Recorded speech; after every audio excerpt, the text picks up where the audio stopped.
The Chief of Defense Staff, Christopher Musa, has made some revelations about the possible cause of the death of Lieutenant Colonel A.H. Ali and 17 other soldiers in Delta State who reportedly died in a communal clash last week. The CDS, who acknowledged the late lieutenant in a statement about the incident, revealed that the latter had insisted that an illegal bunkering in the Niger Delta region must stop in a bid to step up oil production in the country. Musa revealed that before he was killed, Lieutenant Colonel Ali raided illegal bunkering sites in Delta with his troops, a move that must have angered the beneficiaries of the crime. CDS Musa concluded that the incident was an opportunity for the beneficiaries of oil bunkering in Delta to kill Lieutenant Colonel Ali and others who were against them. Musa submitted that he knows the killers of the soldiers and that they will be arrested soon. The death of Lieutenant Colonel Ali, however, may not be forgotten in a hurry owing to his recorded success against terrorists in the country. Recall that the Nigerian Army on Monday released the list of all the military personnel killed in an attack in Delta State.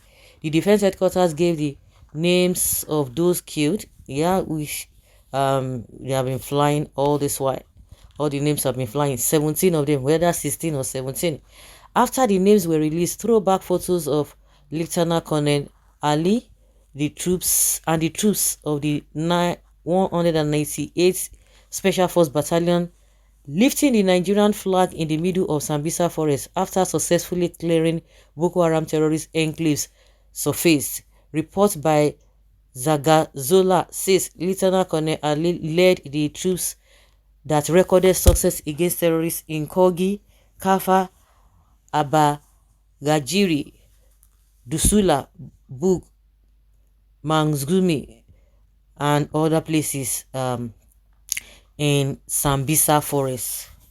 Well, may their souls rest in perfect peace. In fact, now, irrespective of the mindset of people towards the force, whether they are policemen or they are soldiers, of course, no matter what you think about them, these guys, at times I used to ask people, these people, they know what they are going into and they still say they want to be soldier, they want to be police. They are trying, honestly speaking.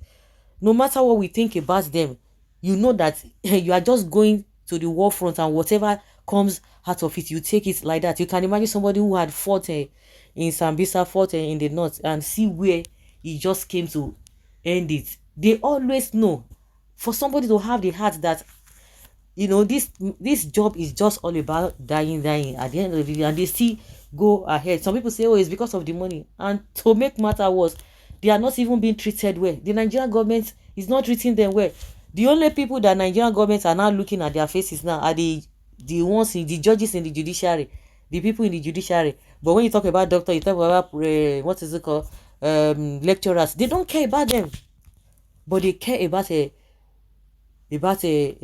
judges. If you know what I mean. But the people that are supposed to be well paid, I think in this country, are supposed to be people in the army, those who are in the military, whether police and the rest of them. If I just in the force, they are supposed to be well paid. But you see our policemen on the streets, living like a less privileged people, and that is why they dip their hands inside where they are not supposed to dip their hands, and they do all manner of things.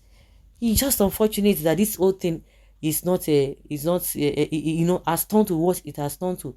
The government, the politicians are the problem of this country, and I don't just understand. The whole thing is just, everything is just everything is shrouded in secrecy, honestly speaking. So we know now that this whole thing is not about a land, not the ordinary land. They are just dragging ordinary land. Oh, my land reach here, the land not reach here. No, it's different from, it's far from it. Now they are beginning to talk that it's as a result of a oil bunkering. And when people have been saying that it is not just peacemaking or peace mission, they went on peace mission. Then somebody is asking this CDS that then the killers, why then raising down a whole community? That's a very pertinent question. You know the killer, but you went down to raise down the community. So what does that tell one? I see they laugh. Story. The man who is claiming responsibility for the killing is telling us his own version. The CDS has come up with his own version. Where do we go from here? So that they are, since the boy came out, they are now beginning to align, because nobody ever made mention of the bunkery of a thing. But as the worst have been done, the whole community's level, then you are now coming out to say the truth. Who are you going to blame? Even the president that gives order to commit such massacre, which apology will he tender to appease the people? And people will be feeling of the remaining people in these communities. Is it better? It is better for you to investigate the matter before taking action than taking action before investigation. The story might be interested because it sounds better than what the headmaster or the Padda's chamber said. Investigate properly and let those that committed this heinous crime um come on invitation to settle matters between two neighbors.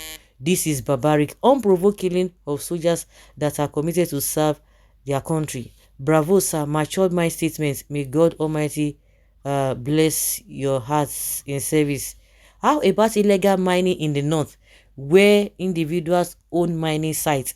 How many of such sites have been bombed by the military? That is a good question. So guys, let's hear your opinion and have your take on this. Thank you.